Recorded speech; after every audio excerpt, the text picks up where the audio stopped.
जय गुरुजी संगत जी, आपका बहुत बहुत स्वागत है गुरुजी के इस चैनल पर, जिस पर हम उनकी प्यारी संगत के सत्संग शेयर करते हैं। अगर आपको भी अपने सत्संग हमारे साथ शेयर करने हैं तो आप डिस्क्रिप्शन में दिए गए व्हाट्सएप नंबर पर या तो ईमेल आईडी पर हमें लिखकर भेज सकते हैं। आपके सत्संग भी ज़रूर शेयर किए जाएंगे संगत जी के साथ। चलिए संगत जी, आज का सत्संग शुरू करते हैं। संगत जी, जय गुरु जी। आपको यह जानकर अत्यंत खुशी होगी कि आज का सत्संग बहुत ही खास है। आपसे प्रार्थना है कि आप ध्यान से इस सत्संग को सुनें तथा मनन करें कि इस सत्संग में गुरुजी ने क्या इशारा किया है। संगत जी, गुरुजी हमेशा कहते हैं कि सत्संग और शब्द रोज सुनने चाहिए। आजकल हर व्यक्ति बहुत बिजी है, उस पर समय की कमी है। हम अपने और कार्यों के लिए तो समय निकाल लेते हैं, लेकिन जब भी ऊपर वाले के लिए ध्यान करने का समय आता है तो हमें बड़ी बड़ी परेशानियां होने लगती हैं। इसलिए जब भी थोड़ा बहुत समय मिले, उस समय का सदुपयोग करके हमें सत्संग तो अवश्य ही सुनने चाहिए। इन सत्संगों में हमारी आई हुई मुसीबतों की चाबियां होती हैं। आप मंदिर जाते हो और वहां पर पूजा पाठ करते हो, वहां पर काफी समय लगा कर आते हो। आप पूरी जिंदगी मंदिर जाते रहिए, आपके काम नहीं बनेंगे जब तक हम सतगुरु को मन से न याद करें।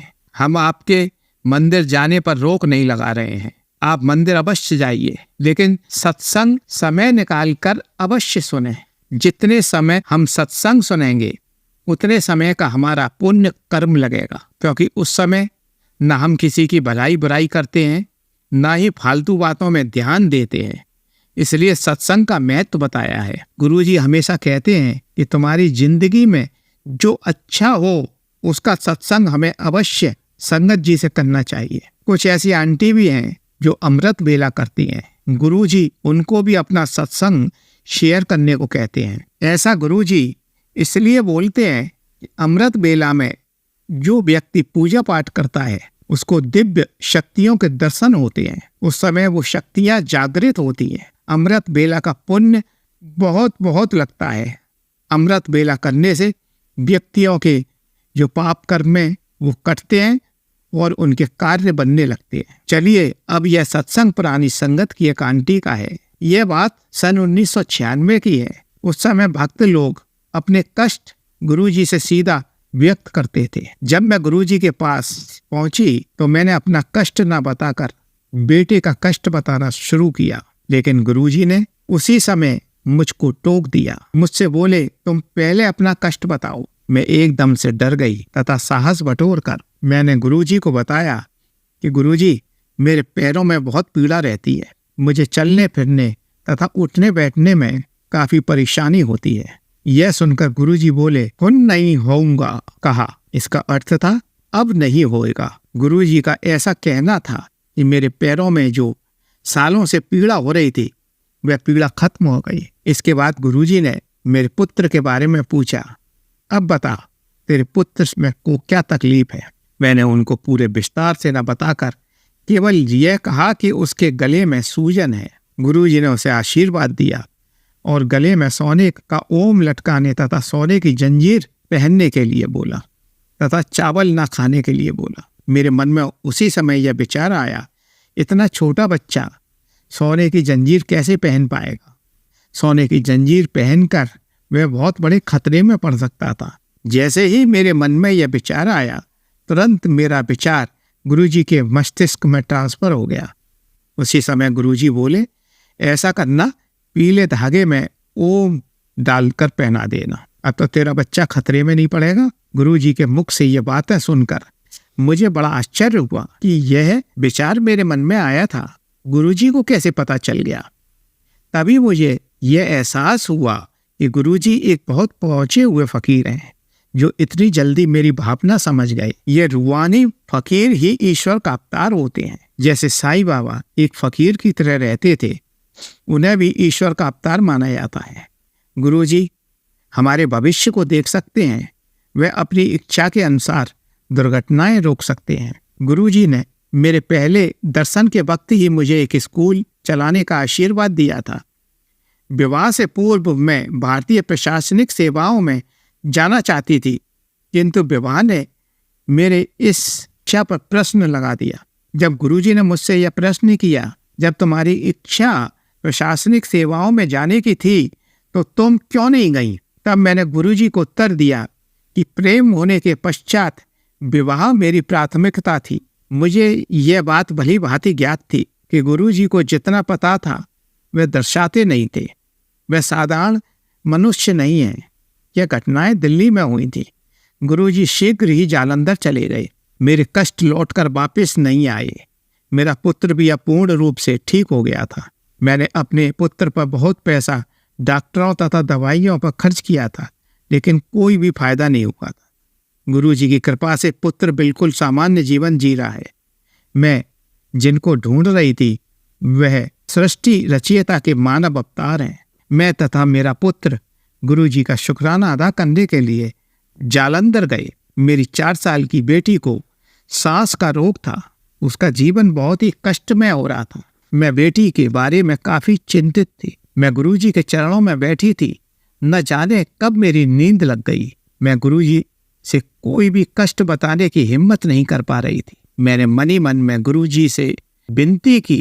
जैसे ही यह विचार मेरे मन में आया, गुरुजी ने एक पैर उसकी नन्ही सी पीठ पर रख दिया। अब मैं समझ गई कि मेरी बेटी का यह रोग छूमंतर हो जाएगा। उस दिन के बाद मेरी बेटी को कभी भी संबंध में दवाई खाने की आवश्यकता नहीं पड़ी। उस दिन के बाद से कभी भी यह रोग नहीं हुआ। गुरुजी की संगत के पुराने अनुयायियों ने मुझे बताया कि गुरुजी अपने हाथ से सचखंड का प्रसाद प्रकट करते हैं। मुझे क्या पता था कि एक दिन यह प्रसाद मुझे भी मिलेगा। एक दिन गुरुजी ने मुझे अपने पास बुलाया और अपना हाथ बढ़ाकर बोले, ले। उनके हाथ में एक कटोरे के टाइप का एक बहुत सुंदर सा मिश्री से भरा हुआ प्रसाद, जिसके मध्य में कोई और प्रसाद भी था, वह कटोरा उन्होंने मेरे हाथ में दे दिया कि जेले प्रसाद सचखंड का। मेरे पिताजी हार्ट के रोगी थे। गुरुजी से मिलने के पूर्व उनको हार्ट के 2 दौरे पड़ चुके थे। जब मैंने गुरुजी को पिताजी की बीमारी के बारे में अवगत कराया तो गुरुजी मुझसे बोले कि चिंता ना करो। मेरा आश्चर्य बना ही रहा। मुझे यह नहीं पता था कि एक और अटैक उन्हें आएगा। हम उन्हें हॉस्पिटल ले गए, जहां डॉक्टरों ने चेकअप किया और कहा कि इनके बचने की काफ़ी कम उम्मीद है। मैंने अपने पति को घर से सचखंड वाला प्रसाद लाने को कहा। पिताजी आईसीयू में थे। वह जीवन रक्षा उपकरणों पर थे। मैंने पिताजी की जीभ के नीचे वह प्रसाद रख दिया तथा गुरुजी से प्रार्थना की कि गुरुजी पिताजी पर मेहर करो। इसके करीब 1 घंटे बाद पिताजी का ईसीजी हुआ। सब नॉर्मल आया और पिताजी भी धीरे धीरे नॉर्मल होते गए। जब हमने उनका परीक्षण कराया तो उसमें अपच की समस्या आई। अब पिताजी धीरे धीरे ठीक हो रहे थे। उन्हें मैं हॉस्पिटल से छुट्टी कराकर घर पर ले आई। मैंने उनके और भी परीक्षण करवाए, सभी सामान्य आए। मैं पिताजी को लेकर शुक्राना करने के लिए जालंधर गई।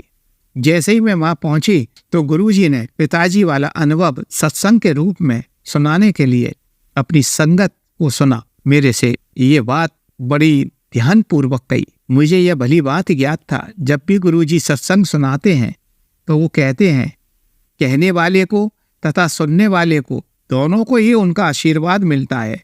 संगत जी, अब आप देख लीजिए कि गुरुजी क्या हिंट दे रहे हैं। ऐसे हिंट बीच में सत्संगों में मिलते हैं।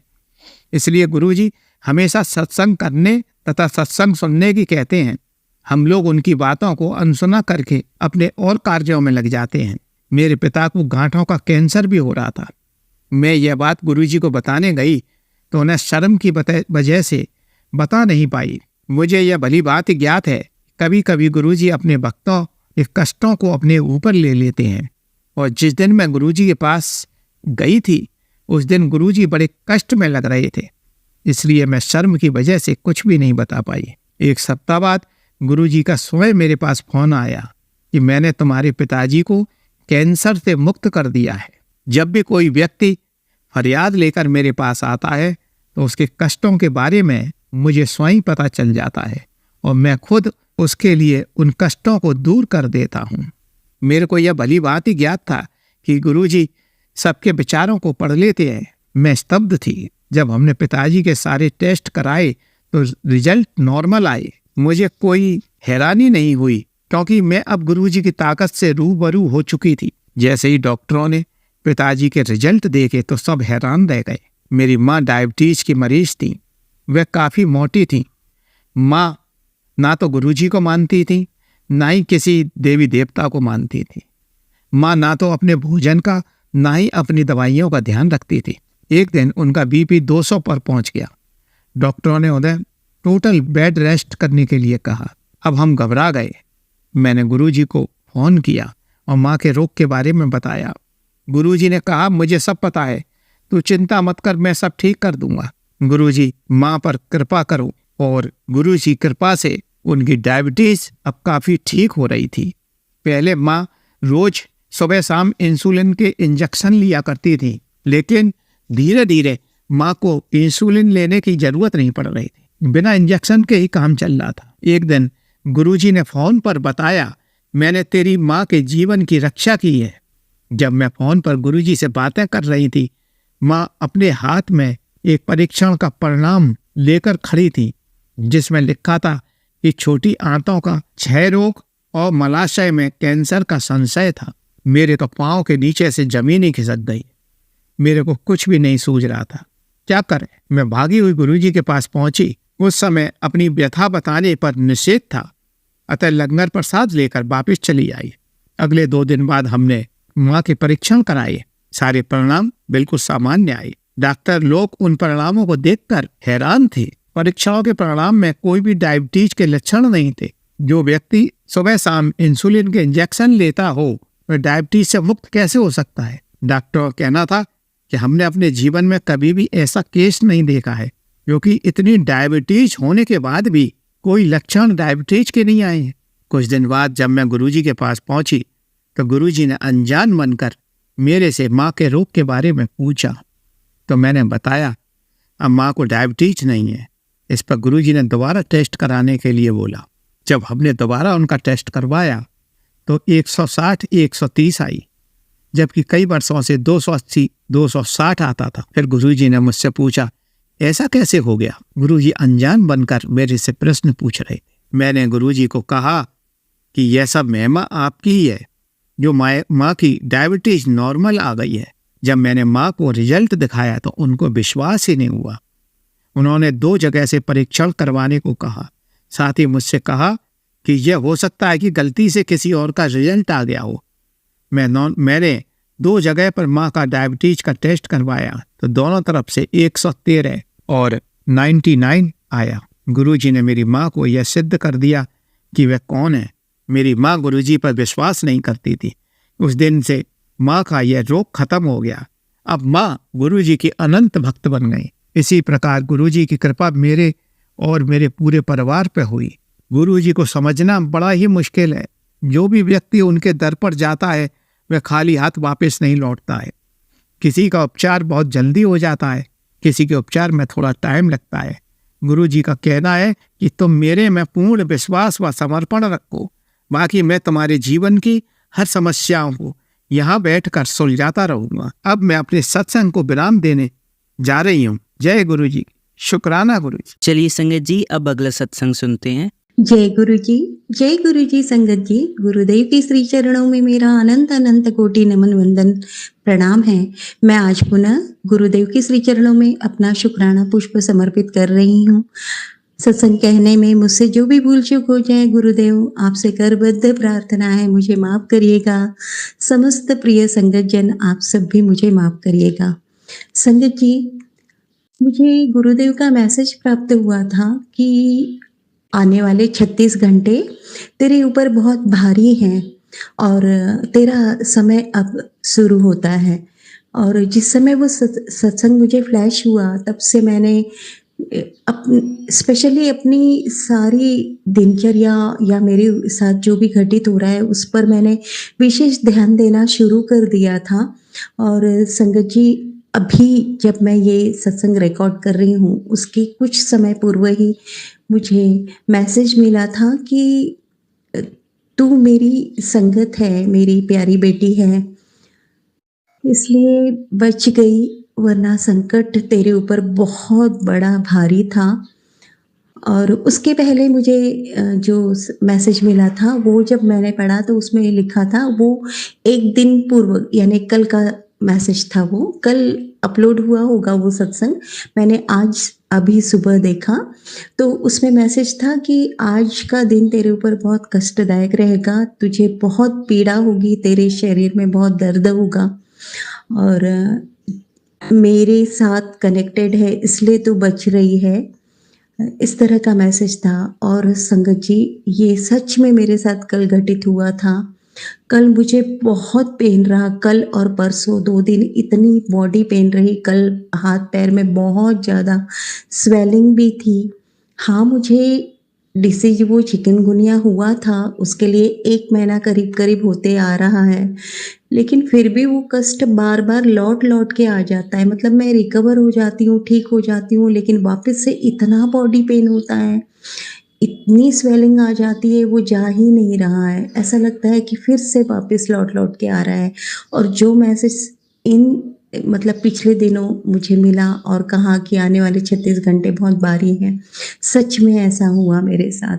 और इवनिंग शाम होते-होते तक मैं रिलैक्स हुई हूँ, अपने आप में थोड़ा संभल पाई।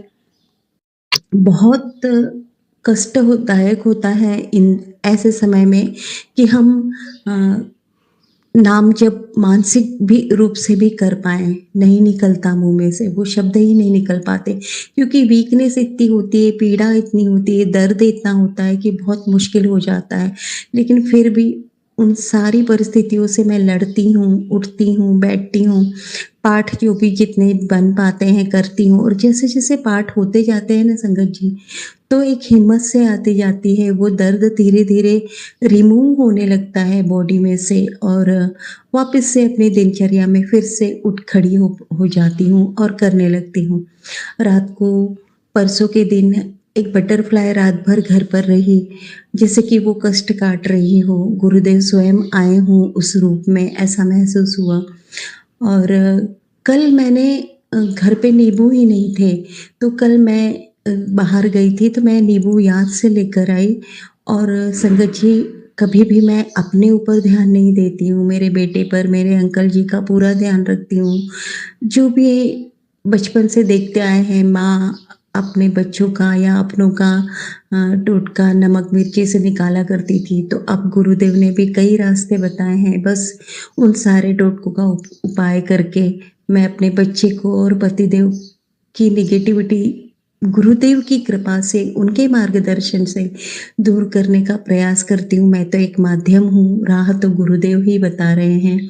लेकिन अपने ऊपर कभी मैंने ध्यान ही नहीं देती हूँ, अपना कुछ करूँ ऐसा लगता ही नहीं है। कल इतना दर्द था तो मैंने खुद का भी किया और एंटी क्लॉकवाइज 7 टाइम्स नींबू को जब मैंने अपने सर से घुमाकर उसे जलाया, जैसा कि गुरुदेव ने कई सत्संग में बताया है, जब वो मैंने किया, मैंने अंकल जी का भी किया, मेरे बेटे का भी किया, तो संगत जी आप बिलीव नहीं करोगे, जब मैंने मेरे सिर का उतार कर उसे बर्न किया तो कुछ सेकंड के बाद ही इतनी बुरी तरीके से जैसे कोई दीपावली का कोई पटाखा फूटा हुआ, ऐसा फट से वो नींबू फूटा है और उस गैस के बर्नर से दूर जाकर गिर गया और उसी क्षण, उसी समय लाइट भी चली गई।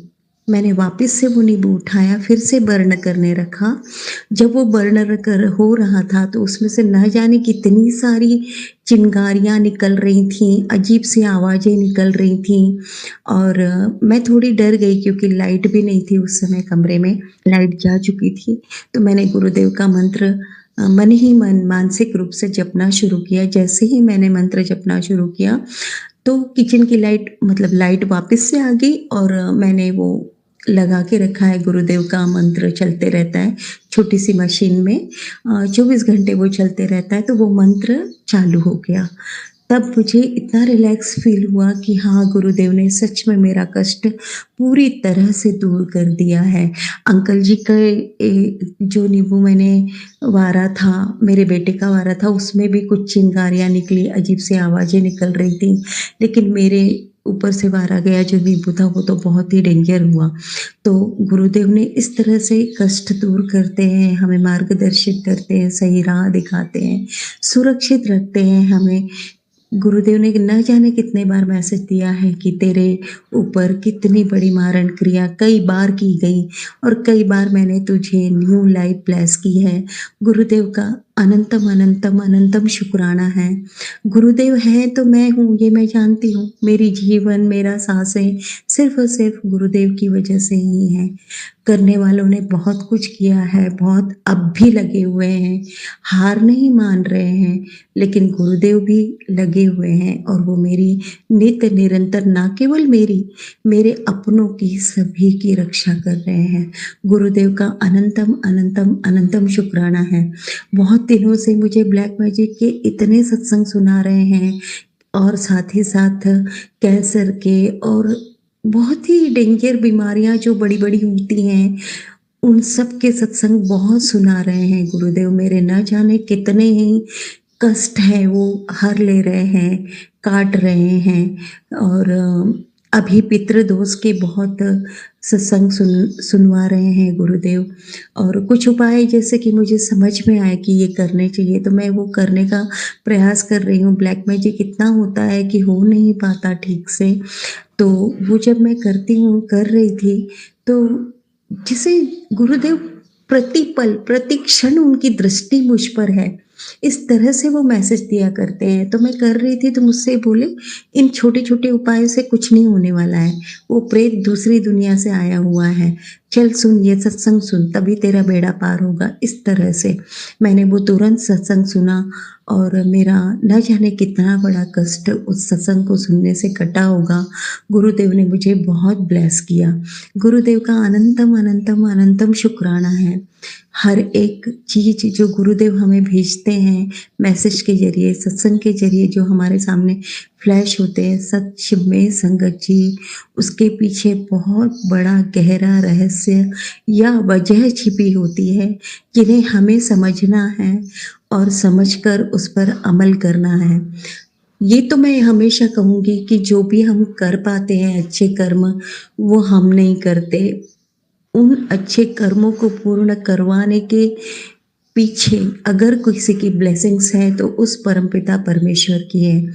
उन्हीं की रहमो करम से, उन्हीं की रहमत से हम जो भी अच्छा कर पाते हैं वो हम कर लेते हैं, अन्यथा हमारा कोई सामर्थ्य नहीं है। ये रहमतें हम सब पर, हम सभी संगतजनों पर हमेशा बनी रहे गुरुदेव की, यही उनके श्री चरणों में मेरी प्रार्थना है।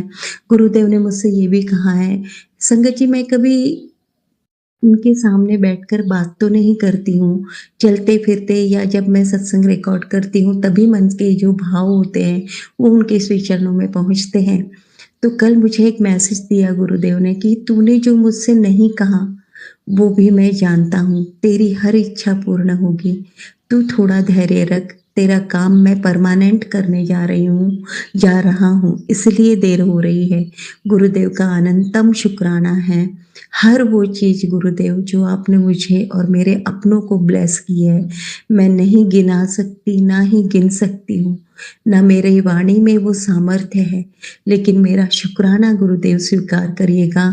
शुक्राना शुक्राना शुक्राना गुरुजी। जय गुरुजी, शुक्राना गुरुजी। ओम नमः शिवाय। शिवजी सदा सहाय। ओम नमः शिवाय। गुरुजी सदा सहाय। ओम नमः शिवाय। शिवजी सदा सहाय। ओम नमः शिवाय। गुरुजी सदा सहाय। जय गुरुजी, शुक्राना गुरुजी। अनंतम अनंतम अनंतम शुक्राना गुरुजी। चलिए अब मंत्र जाप करते हैं। ओम नमः शिवाय, शिवजी सदा सहाय। ओम नमः शिवाय, गुरुजी सदा सहाय। ओम नमः शिवाय, शिवजी सदा सहाय। ओम नमः शिवाय, गुरुजी सदा सहाय। ओम नमः शिवाय, शिवजी सदा सहाय। ओम नमः शिवाय, गुरुजी सदा सहाय। धन्यवाद संगत जी, आपका दिन बहुत ही मंगलमय जाए। जय गुरुजी, शुक्राना गुरुजी।